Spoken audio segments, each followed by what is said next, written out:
This nuclear Titanic better not blow up. A massive floating nuclear power plant is now on its way to an Arctic port after Russia's state nuclear corporation Rosatom launched the nuclear plant over the weekend. Russian officials say the academic Lomonosov is set to become the first series of floating nuclear power plants Russia plans to develop. The portable plant is not self-propelled and must be towed to the desired location. It is designed to provide energy to port cities and offshore gas and oil extracting platforms. The floating nuclear power plant will be towed from St. Petersburg and around Norway to a Russian town called Murmansk to take on nuclear fuel. From Murmansk, the $232 million nuclear plant will head to the Arctic to power the oil industry town of Pivik. With 2 nuclear reactors, the nuclear plant will produce up to 70 megawatts of electricity, enough to power a city of 100,000 inhabitants. Rosatom says the nuclear plant is designed with a great margin of safety that exceeds all possible threats and makes nuclear reactors invincible for tsunamis and other natural disasters. Rosatom also added that the floating nuclear plant meets all requirements of the International Atomic Energy Agency and do not pose any threats to the environment. Despite such reassurances, Greenpeace nuclear expert John Heverkamp told Engadget that having nuclear reactors moving around the Arctic Ocean creates an obvious threat to a fragile environment which is already affected by climate change. Don't drink it. Radiation still a concern decades after Chernobyl blast.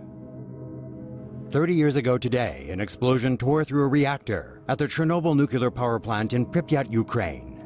It sent deadly clouds of atomic material into the air and is considered to be the world's worst nuclear accident.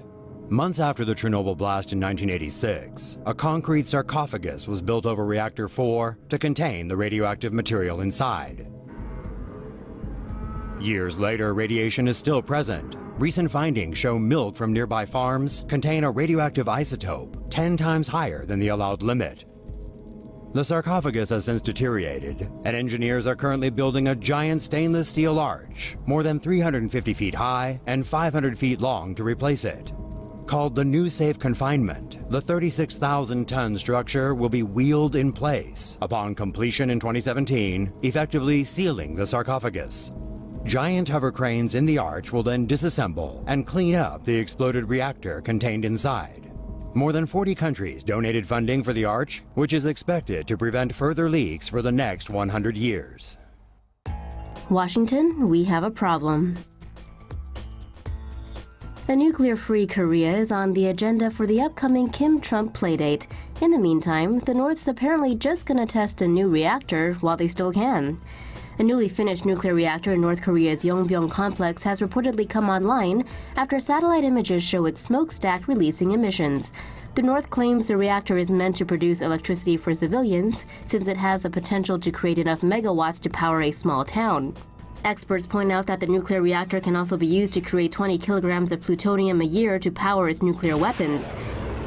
To achieve complete denuclearization, the U.S. will have to persuade the North Koreans to give up not just their arsenal, but also facilities that produce nuclear fuel. Good luck and Godspeed to that. Kim's nuclear test site in the mountains is no more. Reports from 2 groups of Chinese geologists have found that North Korea's main nuclear testing site has collapsed, which could be the real reason Pyongyang is suspending its missile tests. North Korea's last 6 nuclear tests were all carried out at the Ponggyeori testing facility under Mount Mantap. During the latest test in September 2017, a bomb believed to have an explosive yield of 100 kilotons set off a powerful explosion. It caused an initial 6.3 magnitude tremor and triggered several more earthquakes in the weeks that followed. Geologists from the University of Science and Technology of China analyzed the region's seismic data and found that the blast vaporized surrounding rock, creating a 200-meter hole as the area collapsed in on itself. A large section of the mountain ridge near the peak is also believed to have broken off as a result of shock waves.